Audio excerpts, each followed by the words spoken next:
Feni. Malam ini aku akan menceritakan pengalaman yang pernah aku alami dulu. Namun sampai detik ini masih sulit kulupakan. Saat itu aku sedang dalam pelantikan di sebuah organisasi kampus yang bertempat di sebuah villa di daerah yang tidak bisa kusebut detailnya. Villa ini katanya dulu adalah sebuah bangunan bekas peninggalan Belanda. Namun kali ini berubah fungsi menjadi villa yang disewakan untuk umum.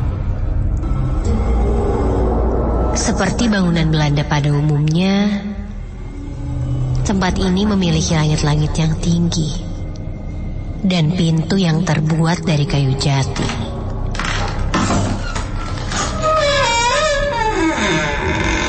Ketika masuk ke gerbangnya,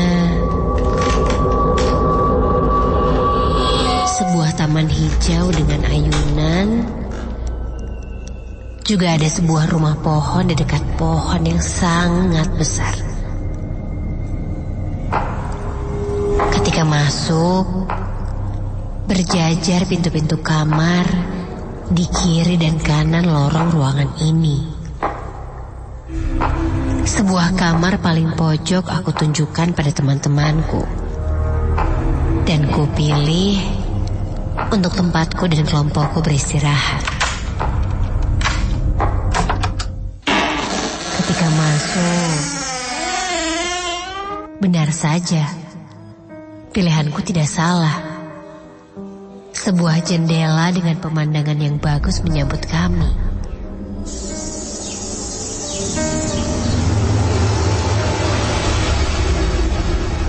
Singkat cerita, waktu pun berlalu dan kegiatan pun dimulai.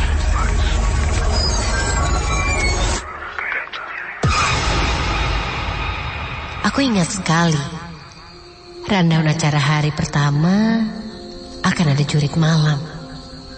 Tentunya aku sudah menyiapkan fisik dan mentalku. Namun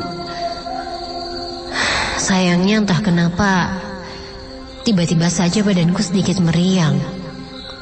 Dan seniorku pun tak mengizinkanku untuk ikut. Aku memaksa, namun tetap saja tidak diizinkan. Udara dingin membuatku semakin tersiksa. Sampai akhirnya aku pun disuruh beristirahat di dalam kamar. Lalu aku diantar panitia ke kamar dan diminta untuk menunggu di sana.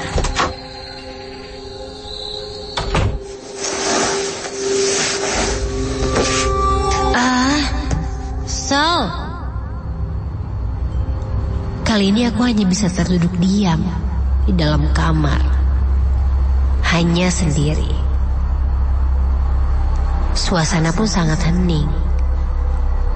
Telingaku sedikit berdengung karena sakit. Namun tiba-tiba ada suara seseorang yang sedang mengobrol. Suara ini berasal dari kamar sebelahku. Ternyata ada juga yang tidak ikut acara jurit malam, pikirku. Berniat mencari teman agar tidak kesepian, aku akhirnya bangkit dan keluar dari kamar.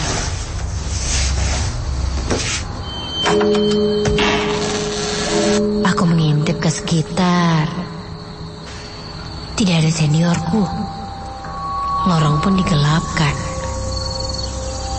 Hanya ada cahaya-cahaya temaram yang keluar dari ventilasi di atas pintu. Aku mendekati kamar sebelahku dan mengetuk pintunya.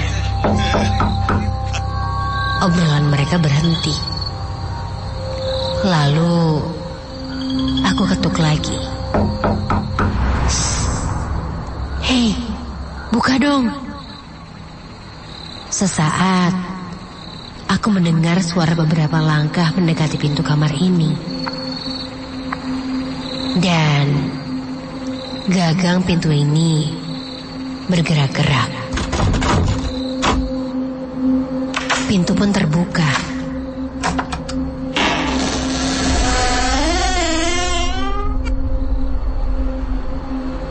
Kamar itu gelap. Tidak terlihat apa-apa di dalam sana. Dan aku pun masuk ke dalamnya. Lalu ada yang menutup pintu. Di dalam kegelapan itu, aku merasakan ada seseorang yang berdiri di belakangku. Tiba-tiba, sebuah tangan memegang punggungku dan mendorongku maju.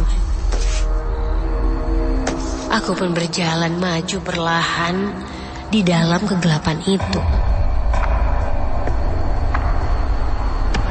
Aku sama sekali tidak bisa melihat apa-apa. Namun, jelas sekali aku merasakan hembusan nafas seseorang bertiup di belakang pundukku. Ini siapa? Tanyaku. Lalu, kali ini terasa kedua tangannya memegang pundakku dan menekanku ke bawah untuk duduk. Aku lalu duduk bersila di lantai yang sangat dingin itu.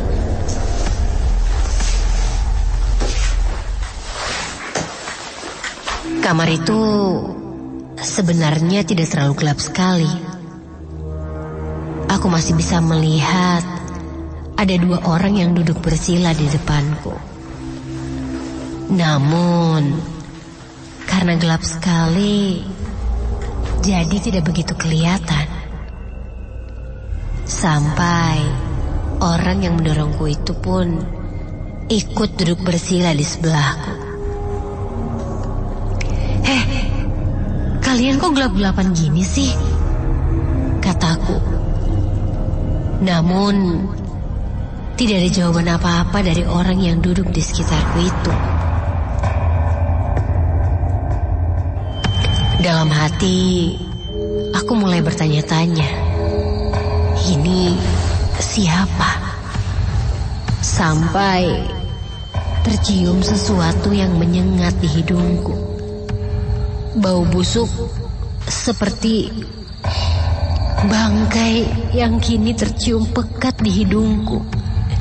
Dan tiba-tiba seketika suasana di kamar itu menjadi lebih dingin. Aku pun mencoba mengambil handphoneku di saku celana untuk menyalakan flash. Ketika ku nyalakan dan ku arahkan ke sekitar, astaga! Kali ini terlihat jelas wajah-wajah orang yang di depanku dan di sebelahku juga. Mereka memakai seragam perawat.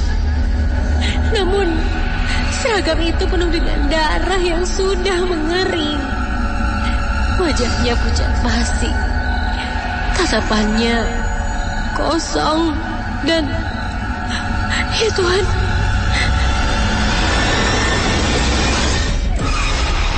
siapa mereka? Jantungku seakan berhenti. Lalu aku matikan flash di handphoneku. Suasana kini menjadi gelap. Perlahan aku mundur menuju ke arah pintu kamar. Aku benar-benar sangat berhati-hati. Tiba-tiba, langkahku tertahan sesuatu. Sebuah tubuh dan sepasang tangan merangkulku. Permukaannya kasar. Tangan itu memelukku kencang. Dan tiba-tiba terdengar bisikan di telingaku.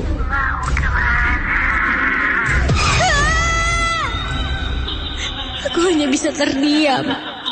Dan dekapan itu semakin kencang, membuatku tidak bisa bernafas. Sampai aku pun merasa pusing. Dan akhirnya aku tersadarkan diri.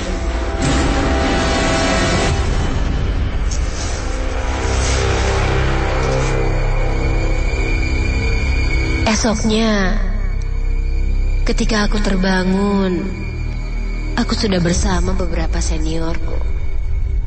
Dan teman kelompokku lainnya juga ada di sebelahku.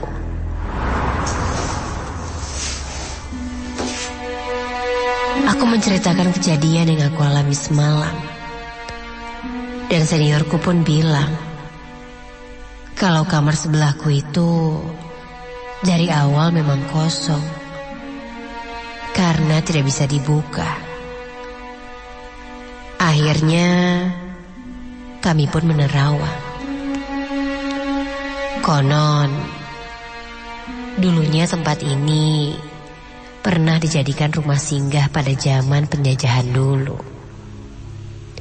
Dan di kamar sebelah kamarku itu pernah ada 3 perawat yang disekap secara sadis di sana.